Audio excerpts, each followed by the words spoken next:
Good afternoon, everybody. Oh. I'm like, geez, I'm all by myself up here.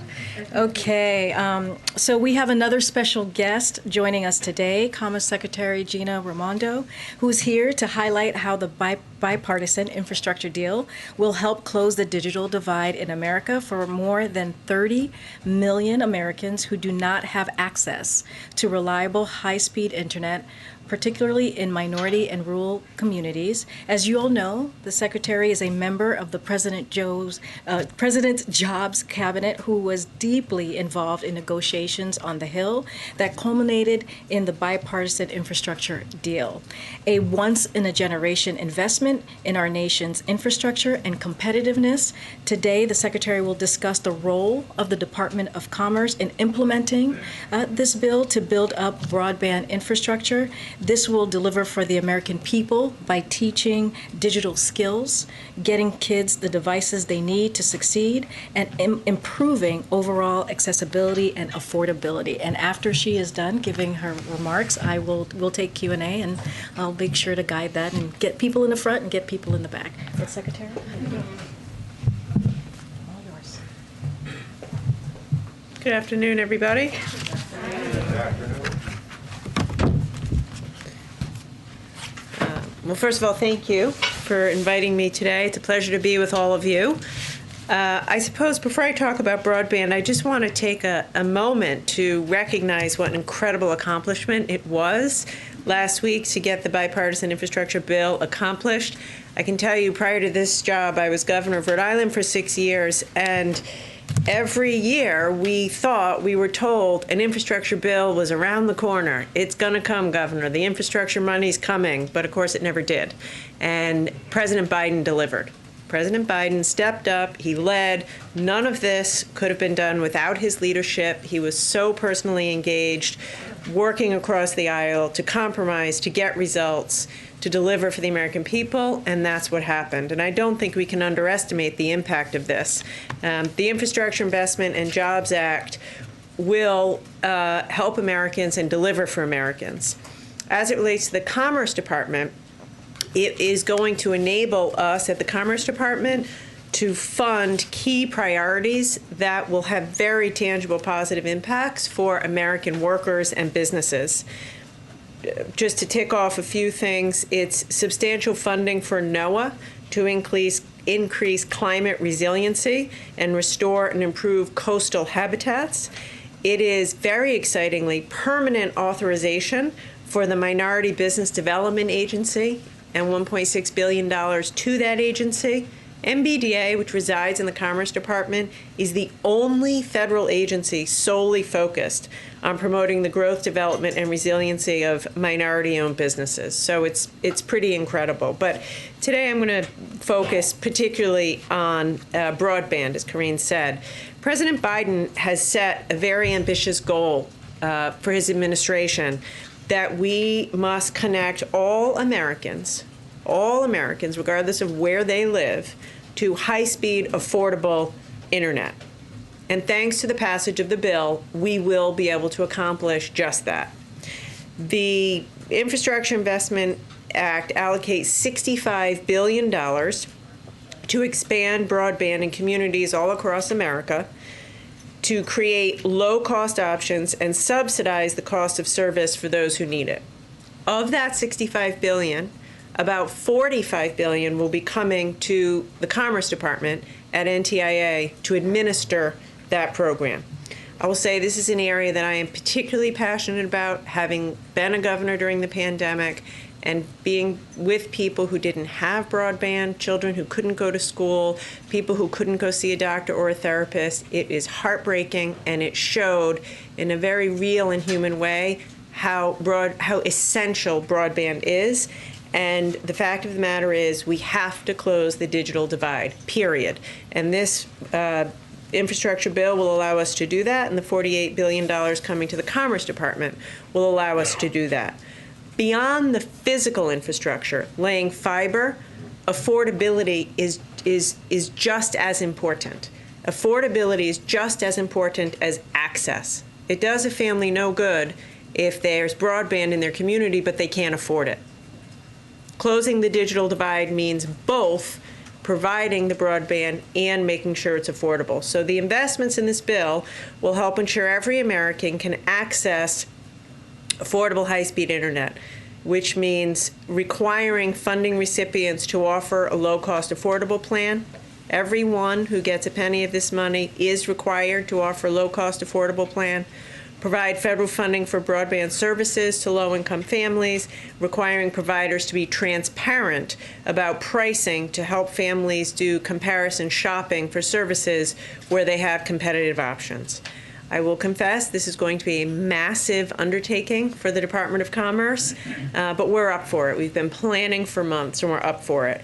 We plan to work in close collaboration with states, counties, cities, community-based organizations, and the private sector in partnership to develop grant programs which will ensure that we roll this out in an efficient manner. Broadband is the gateway to economic opportunity, and so in order to open that gateway, we're putting equity at the center of everything we do. I will say, to truly transform our economy into one that works for all Americans and one that will make our country more competitive on the world stage, we have to make investments in a way that is equitable and just. And we view this lens across all of the work we do at the Commerce Department, and it will be particularly front and center with the broadband work that we will be doing. It will not be easy. This will be technically difficult.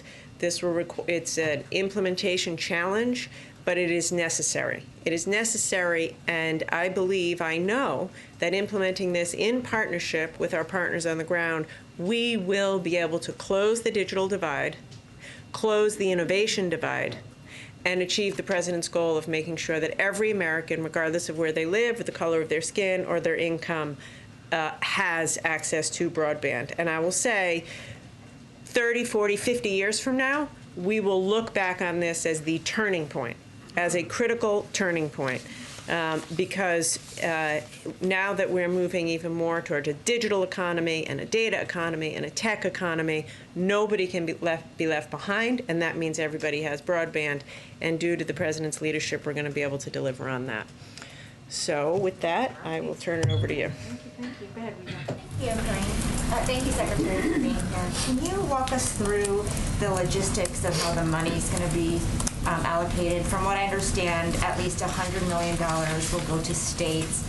And then is it totally up to the states to determine what projects to launch, or will there be federal oversight? But basically, I'm trying to understand how the money is going to get funneled through and how the remaining money is going to be allocated. Yes, thank you. So in terms of the practicality of it, each state will receive $100 million, as you say.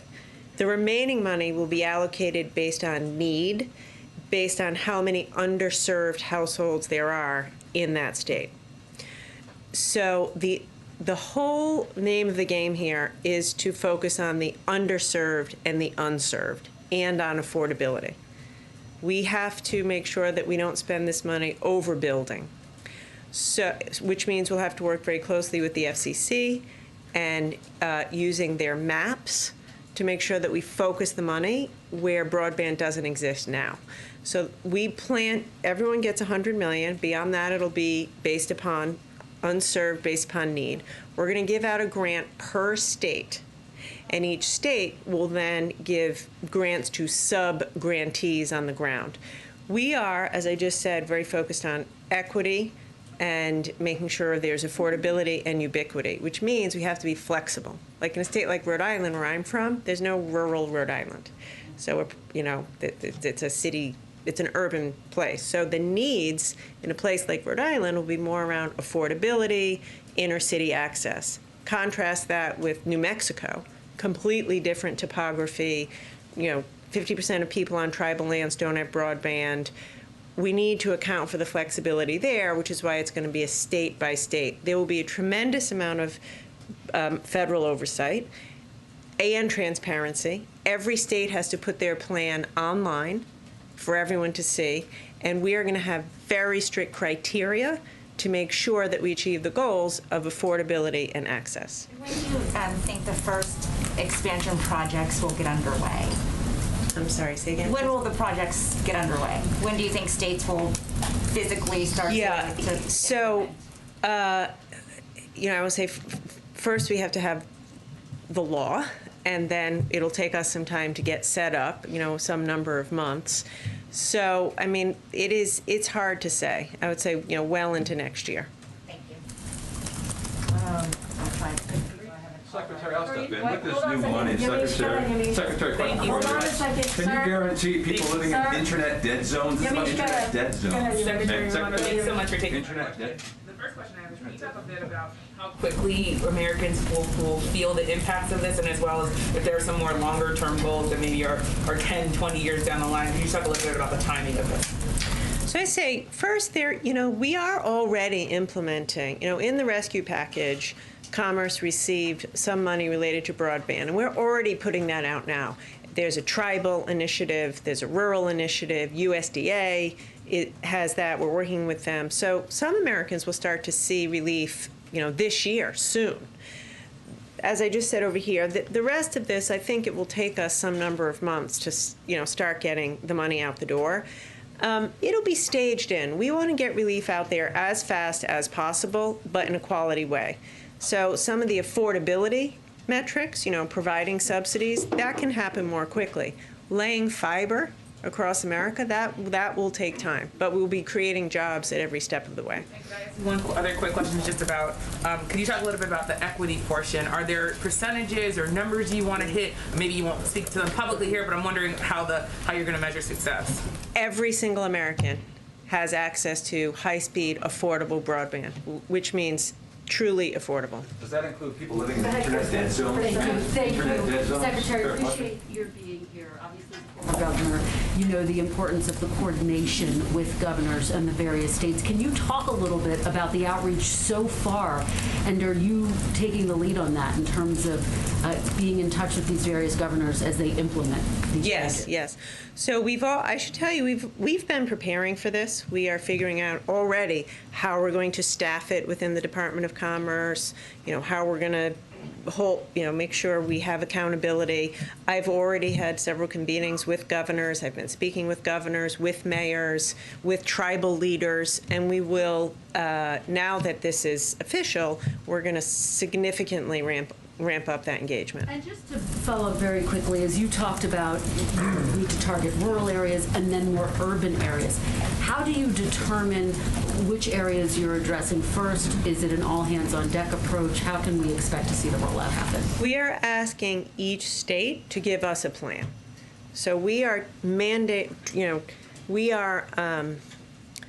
saying to them, show us a plan that guarantees every single person in your state has access to high-speed, affordable internet.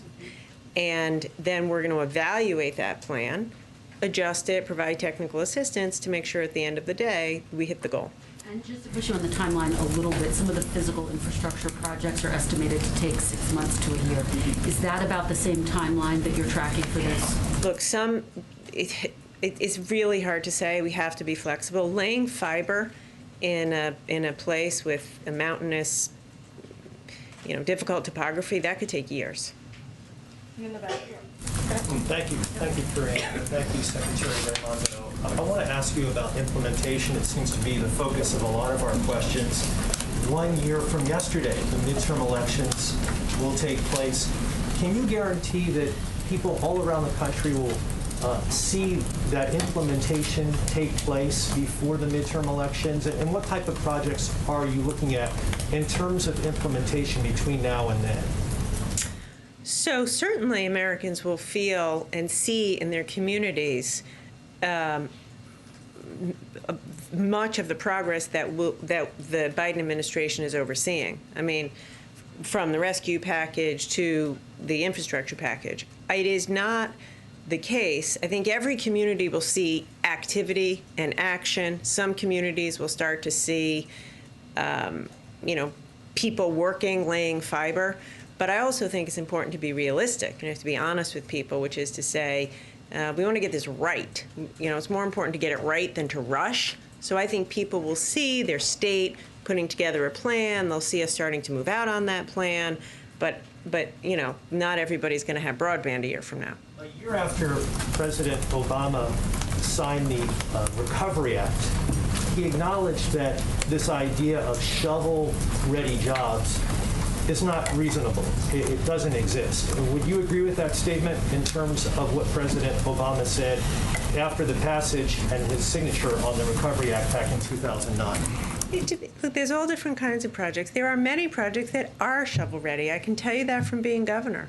You know, in my state, there are many projects that are shovel-ready, need money to be added. There are others, and broadband is an example, that require more planning, that require thoughtful technical planning.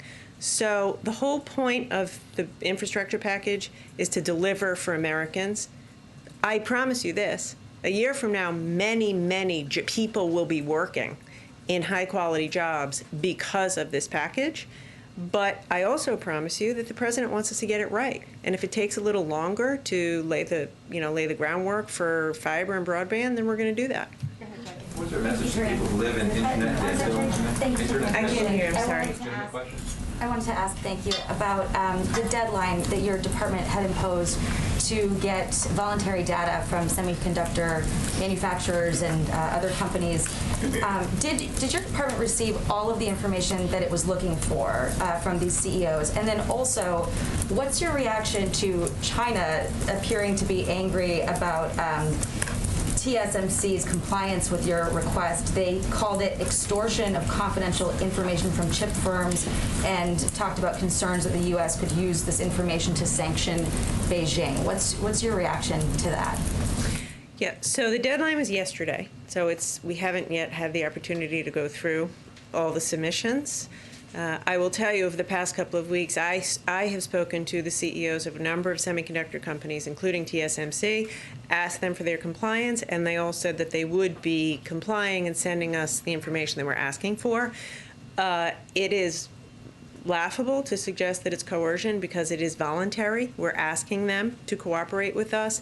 And the truth is that this is what President Biden has said to us on his team: use every tool that we have to deliver relief for the American people around supply chains. And so that's what we're doing. This is a tool in the Commerce toolbox, and we're using it.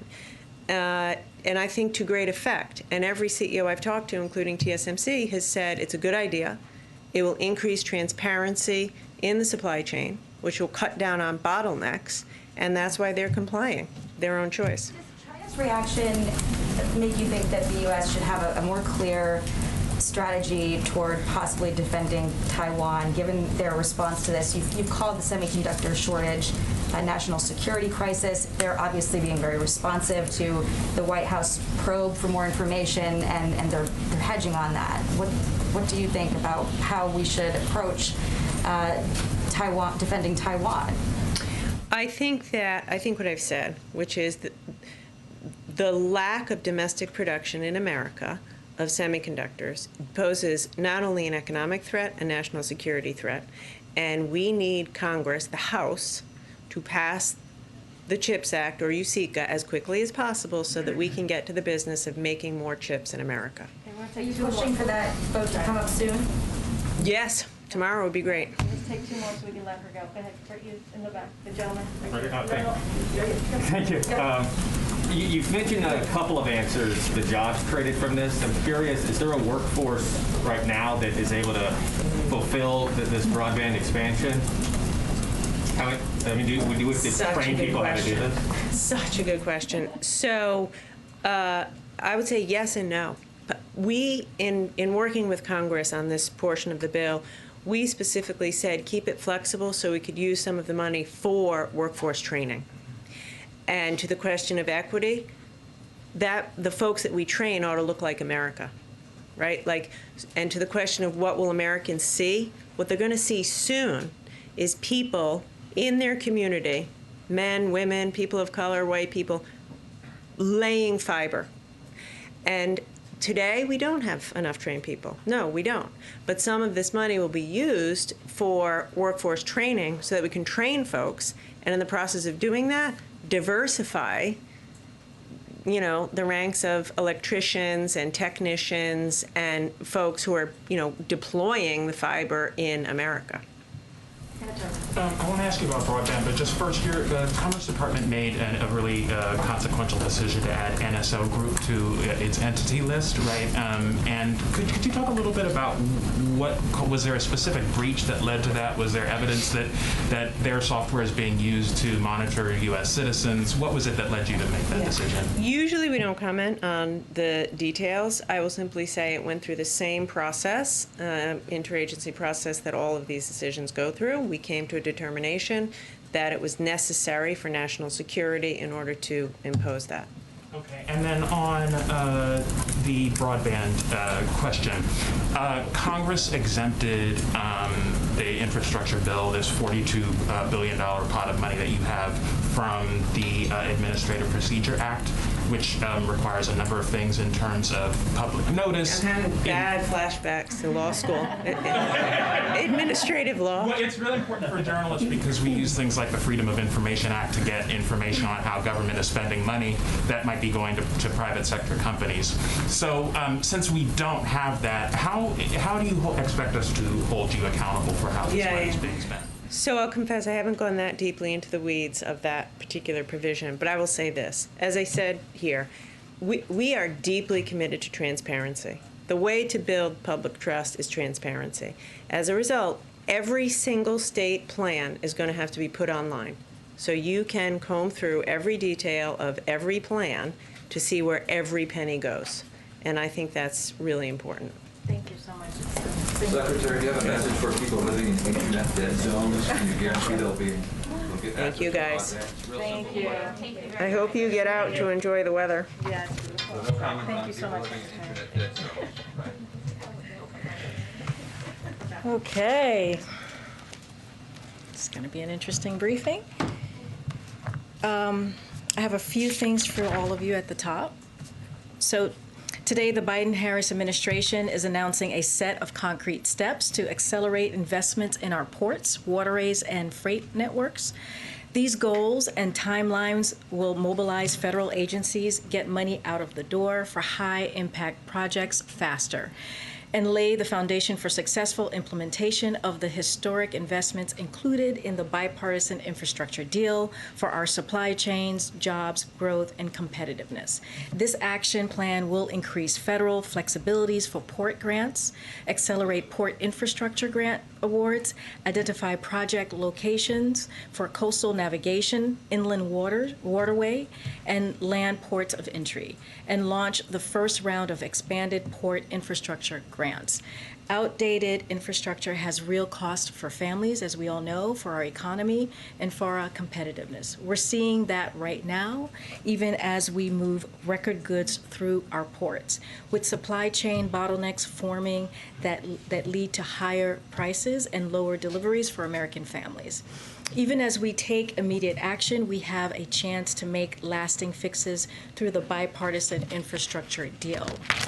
The bipartisan infrastructure deal includes a total of $17 billion to improve infrastructure at coastal ports, inland ports and waterways, and land ports of entry along the border. This is the single largest federal investment in our ports in U.S. history. And these investments will improve the efficiency, sustainability, and resiliency of these hubs of commerce. As you all know, the President will be visiting the Port of Baltimore tomorrow, where he will further discuss the administration's Port Action Plan and the historic investment in ports in the bipartisan infrastructure deal. Today, our U.S. Surgeon General, Dr. Vivek Murthy, released a community toolkit for addressing health misinformation, continuing his administration's work to combat health misinformation during the pandemic and beyond.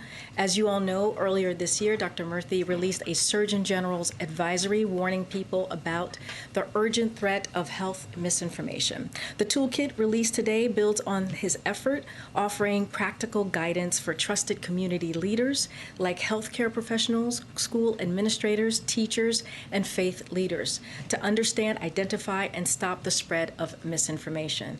This is particularly timely. Yesterday, Kaiser Family Foundation released its vaccine monitor findings outlining that belief in pandemic-related misinformation is widespread, with 78% of adults saying that they have heard at least one of 8 different false statements about COVID-19 that they either believe to be true or are unsure if it is true or false.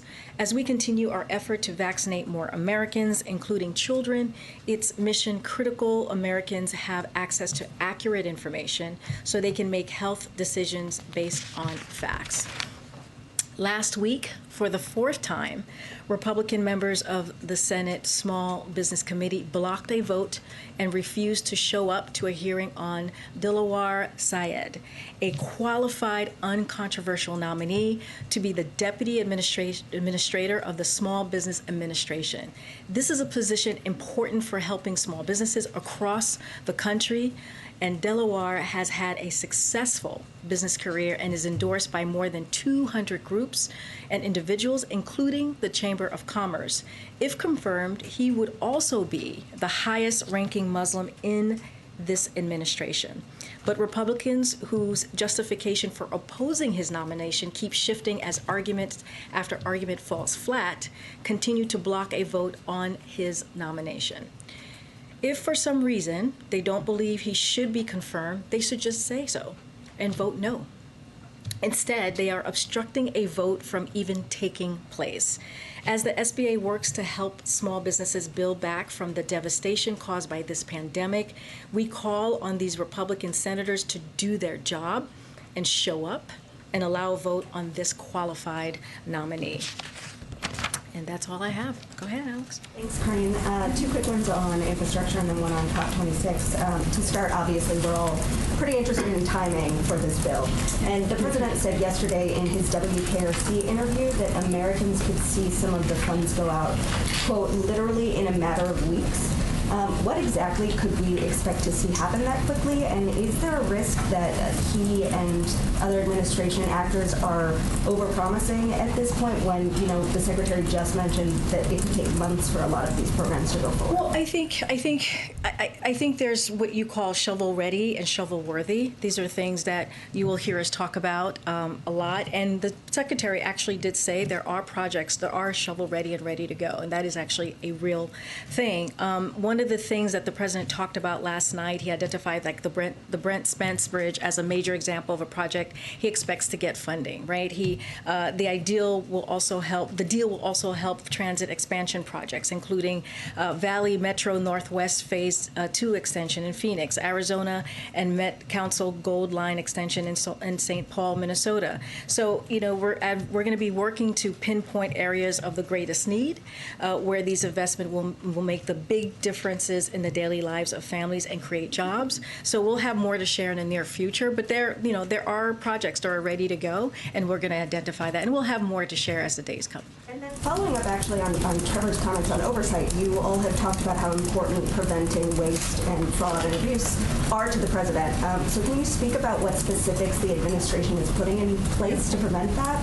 And how involved will the president be? Is he looking at deputizing like a similar role to the COVID czar, or potentially doing what President Obama did with him and having the vice president oversee implementation, or any of those things on the Yeah, those are all great questions. As soon as we sign the bill, which I know you're asking me about timing, which will happen soon. As the president said on Saturday, he wants to make sure that the people who worked very hard on both sides of the aisle are there for the bill signing. So as soon as we get that done, we will share more. We'll share more about the implementation. And you're right, we want to make sure there is accountability. That is something that's going to be incredibly critical and important to the administration. And as you can imagine, this is something that's so important to the president. And so he'll be getting regular updates as we move forward and be very engaged on this. And then on COP26, how involved is the president sort of remaining in these talks as they go forward? And is he optimistic there will ultimately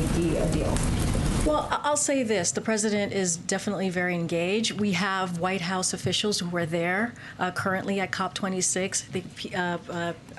Secretary Pete Buttigieg, that's where he basically left after leaving here, speaking with all of you. And so, again, we're very engaged. We have White House official staffers there as well who've been in and out of COP26. So, yeah, we're just going to continue to have those conversations, and we're optimistic. I know that the president's not going to sign the bill until next week, likely when members of Congress can join him. But why is there not a more urgent effort to have him and members of his staff and cabinet out on the road selling and explaining the various components of the infrastructure bill and Build Back Better? Well, I'll say this. The president is doing local media, as Alex was just asking me about Cincinnati, and that is a way that's really important for to hear the president's voice, to talking directly to the American people. We'll see more of that. The president's going to be going to Baltimore tomorrow, and we'll continue to see the secretaries that we've listed who are going to be out there really selling this bill, as you say. But let me just add a few things. So it's going to be the cabinet is Secretary Pete Buttigieg, Transportation, Energy Secretary Jennifer Granholm, Commerce Secretary Gina Raimondo, who's just here clearly, Interior Secretary Deb Haaland, and EPA Secretary Michael Regan, who's actually at COP26 right now, as well as cabinet members and administration officials who will play a major role in implementing this agenda. And you'll see them out there over the next coming days and continue. I mean, that's one of the reasons we had Secretary Buttigieg here. That's one of the reasons we had Secretary Raimondo, because you all are writing about this and people are watching, and we want to make sure that they hear directly from us. Understood. And I know that there is going to be an effort to get people out into the various communities across the country, but you do have some of your fellow Democrats who say, we want the president to be more vocal. We want him to be out there and explaining this and explaining the various components, because you are talking about these big pieces of legislation, and you still have the second piece of it, which hasn't We're passed working very yet. hard on, and we're very optimistic, as the president says. Though, to not have him and other top officials out in a more robust way now. But the president is out tomorrow. He's going to be in Baltimore. He's going to be talking about this. Yeah, and he'll continue to do more. And I would actually argue that he has been out there. Anytime that, I've traveled with him, many of you have been part of the pool where he talks about both the infrastructure bill and he's talked about the Build Back Better Act. And he's been into multiple states doing that over the past several months. Look, that's going to continue.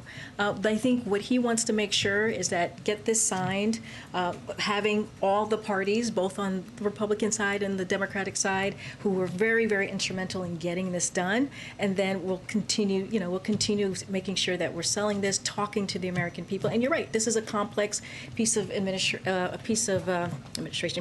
legislation, but they're also very popular. We know, right, that the American public wants infrastructure. It is very popular. They want to see the modernization of that hard infrastructure. So we're going to continue to push forward. And one more, if I could, and Secretary Raimondo was asked about this, but I'm curious for your take.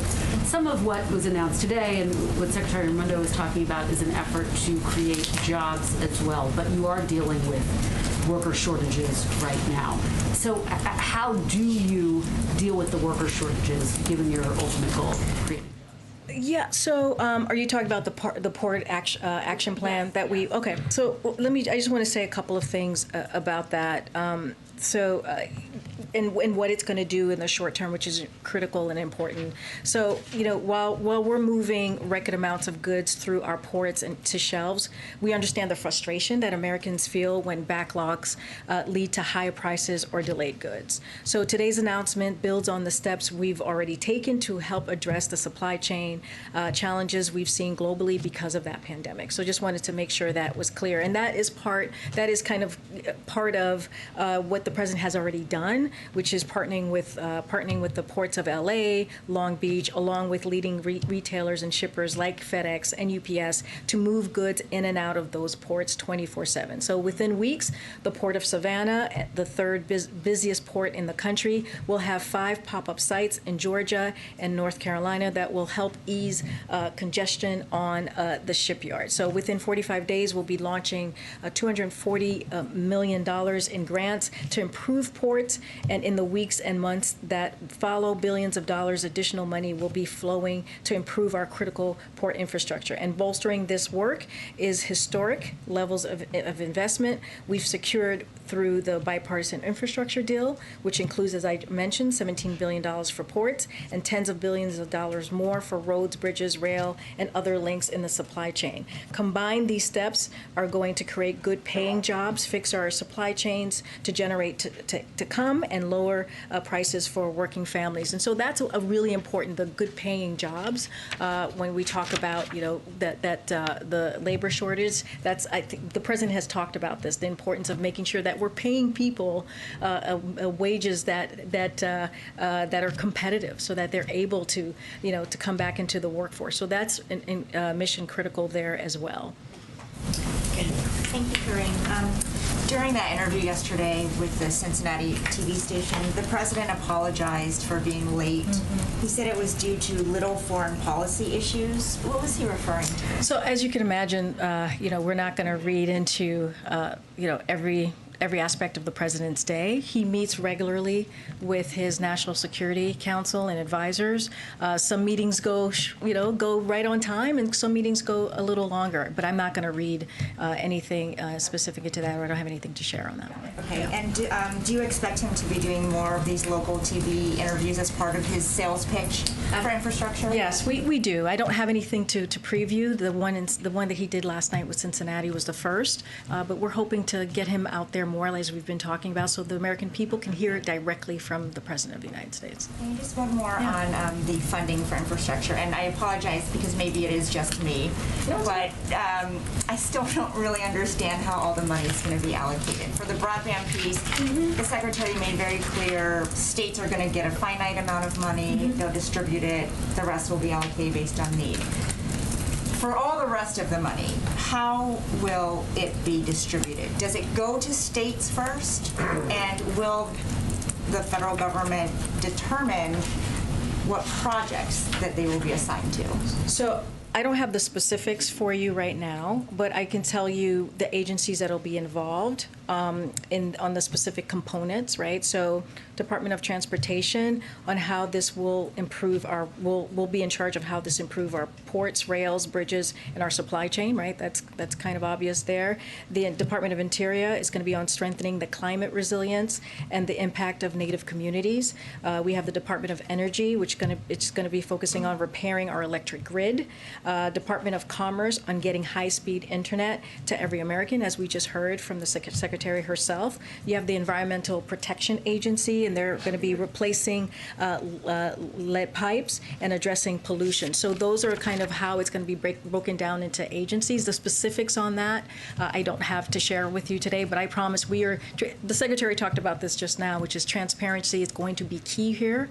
And so we're going to make sure that the American public and all of you know how we're going to move forward on implementing this. Thank you. Thanks, Karine. As the president promotes this infrastructure bill, we know that Leader Schumer wanted a vote in the Senate on the much larger social spending bill by Thanksgiving. That's what he's hoping for. Are there any details you can provide about any outreach the president will be doing to Democrats this week? I know they're away and out of town on recess, but any outreach that he's doing to those key moderates like Senator Joe Manchin and Kirsten Sinema? Yeah, so I don't have anything to read out for you today on any calls that he's made or any scheduled meetings or anything in that nature. But as you can imagine, the White House officials, my colleagues, are constantly in contact with members and also staff. As you know, last Friday they voted on a rule in the House to make sure that the Build Back Better Act was voted on the week of November 15th. So we're, as the president said himself yesterday, in the last couple of days, he's very optimistic on getting that done. And we'll continue to talk to Leader Schumer. We'll continue to have those conversations on the Senate side as well to make sure that this gets delivered. Does he see that as a feasible timeline with moderates waiting to see more information from the CBO?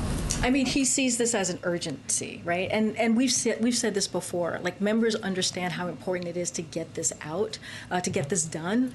We got the bipartisan infrastructure deal, this once-in-a-generation investment, very historic, and now we're going to make sure that we get the Build Back Better And Act one more done. just really quickly on COVID. Florida Governor Ron DeSantis is vowing to fight against the president's vaccine mandates for private businesses. He outlined today a few bills that he would like, which would include opt-outs for that vaccine mandate. And he said, quote, "We need to stop bossing people around." Does the White House have any response to this? And is there any concern that this could move a state like Florida in the wrong direction? So, I'll say this, as I said yesterday, DOJ will be defending these kind of these lawsuits, these individual lawsuits. We're confident in our authority to protect American workers as this virus is killing approximately 1,100 Americans a day. This is an obligation that the Department of Labor has to protect workers face grave danger, and it's derived from a law passed by Congress that's been around for more than 50 years. So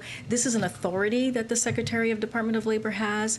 This is when you think about grave danger, when you think about 1,100 people dying a day, that is I think an authority that he can use to make sure that people feel safe in their workplace and that they don't get sick. So what we continue to advocate with from here is to push businesses to move forward with their policies now. These are policies that are protecting workforces and avoiding disruptions related to employees getting sick with COVID, as I just mentioned, expanding the workforce and saving lives. That's the business that we're in. That's why we put together, this president moved forward with this comprehensive vaccination effort very early on in his administration to make sure that we get to a place that we can get out of this pandemic. And the question is really that I have is, why are these legislators, these Republicans, getting in the way of that, getting in the way of saving lives, getting in the way of us making sure that the economy is working as well,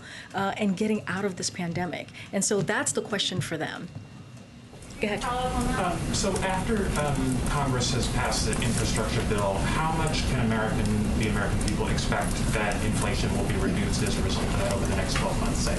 Yeah, I don't have a specific number for you. I'm happy to talk to our economics team and get something more granular there. But as we've heard from experts, whether it is an economist expert or the 17 Nobel laureate economists have said that this bill, the Build Back Better Act and bipartisan infrastructure, will ease inflation. So that's really important. That's something that we, when we hear members are afraid of going big, we say, well, this is going to actually help us in the long run, especially as we see with prices going up, we see the inflation continuing to be out there.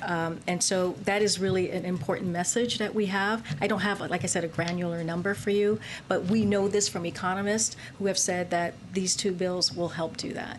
Another topic, election integrity. A couple of my colleagues wrote a piece documenting nearly a dozen cases where people have violently intimidated or threatened U.S. election officials. There was one example where a man told election officials in Vermont that he would put a pistol in their mouths and pull the trigger. None of these cases that we documented, in none of them were any of the people arrested, charged, or prosecuted. Are we living in a country where there's impunity around these kinds of issues, and what level of confidence do you have in the Department of Justice to actually police these issues? Well, we have all the confidence in the Department of Justice. On these particular issues, clearly I can't speak to them here, so I would refer you to the Department of Justice on any specifics there, but we have complete confidence in the Department of Justice. Okay. Thanks so much. Yesterday, some Senate Democrats sent the president a letter on high gas prices and how to combat those, including suggesting banning crude oil exports. Is President Biden considering banning those oil exports?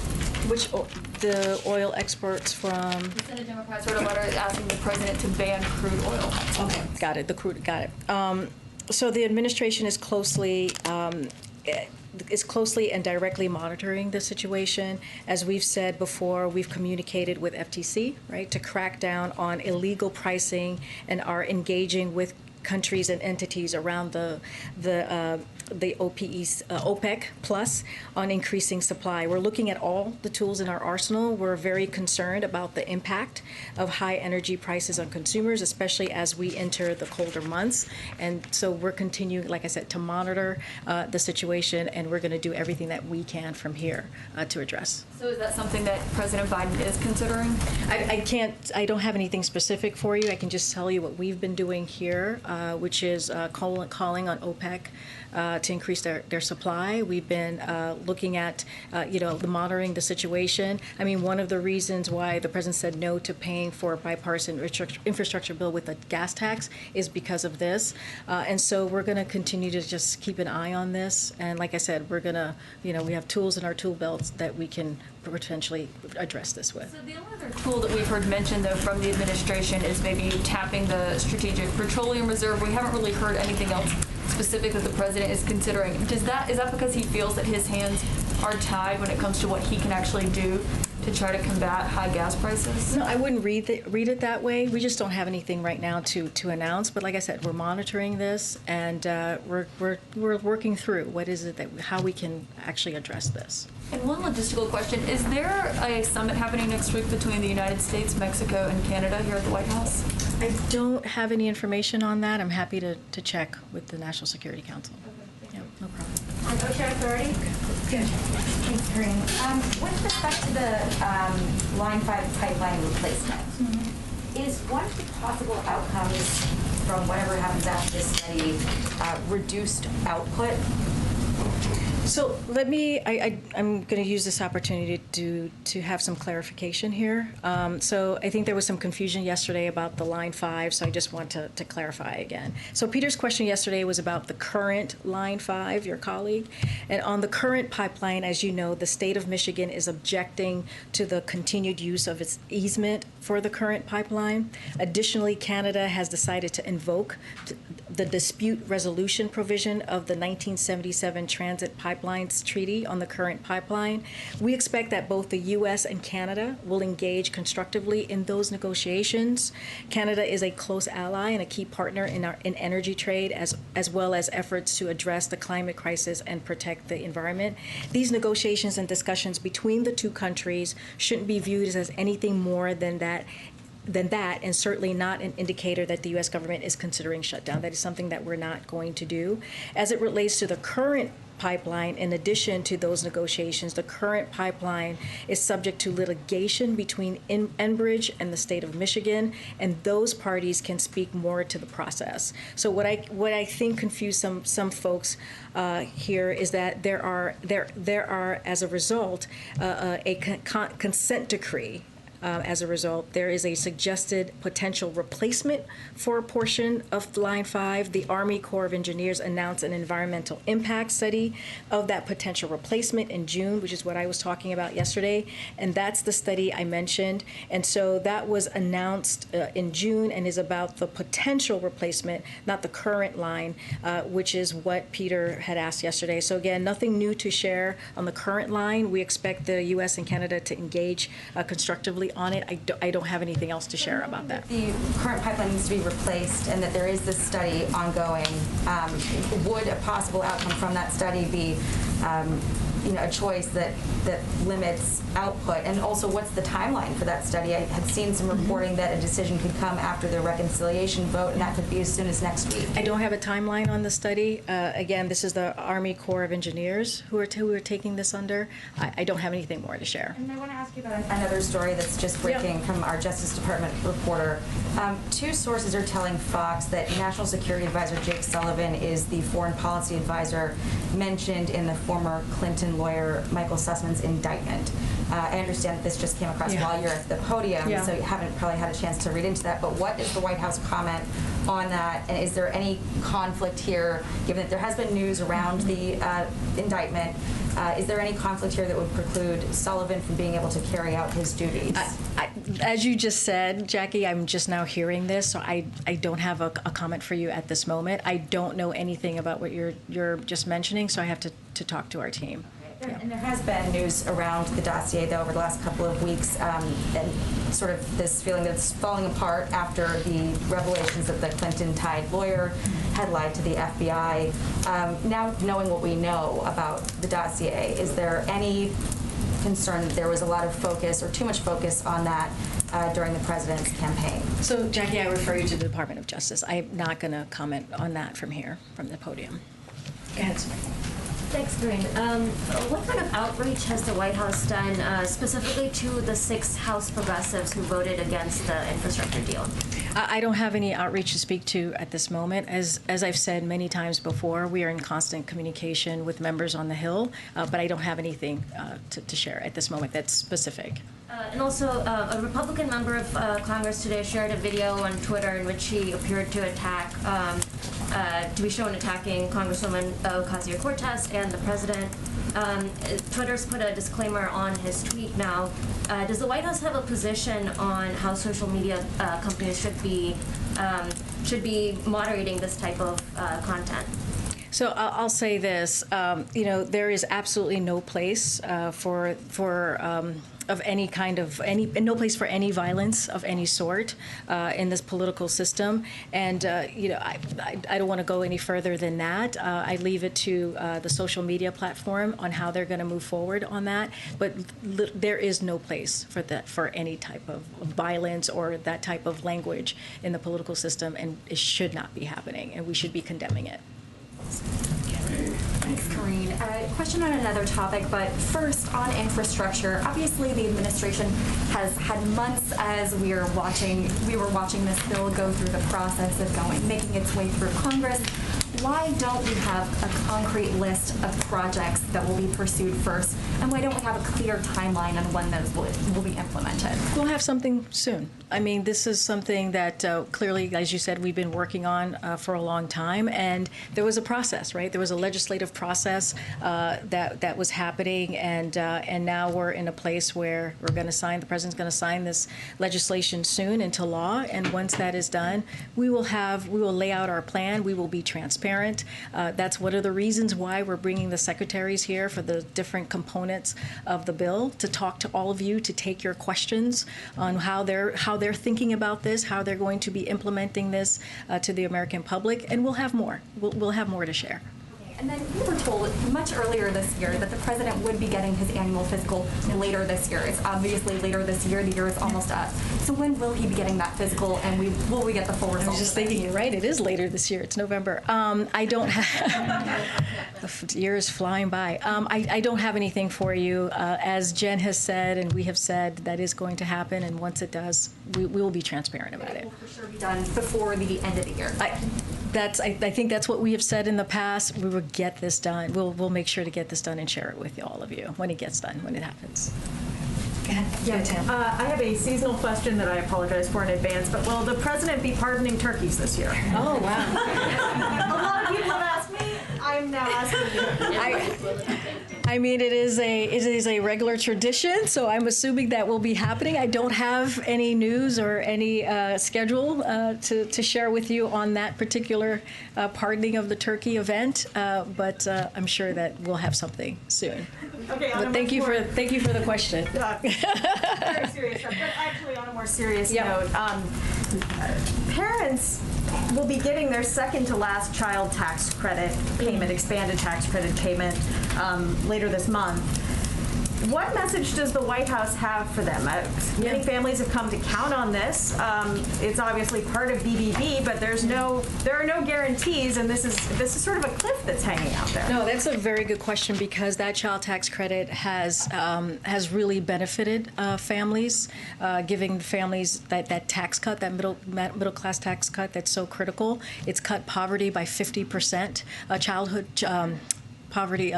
Children poverty by 50%. So it's been incredibly important. But this is why the president is going to continue to fight for the Build Back Better plan. This is why he's going to continue to talk to members on the Hill to make sure that this has happened. But he is optimistic. We talked about this rule that was voted on for last Friday, for November 15th, to make sure that the Build Back Better Act is voted on in the House that week. And so he's very optimistic. But you're right. This Build Back Better Act is about, it's pro-families, right? It's pro-people. And it gives people that breathing room that they so need, that they haven't had in many, many years. That we haven't seen that investment in people. So the president's going to continue to work for the child tax credit. He's going to continue to fight for the paid leave, all of the things that are in this bill. We think about child care, elder care, making sure that making sure that prescription drugs are affordable and not taking a huge chunk out of your paycheck. So all of these things, that's part of the Build Back Better Act. He's going to continue to fight for it, and that's the message. And there's a reason, right, that he put the child tax credit in the American Rescue Plan, another historical piece of legislation, because he was trying to meet the moment of what the American family was going through during this pandemic. Until we have to wrap. Oh, okay. I'll take one last question.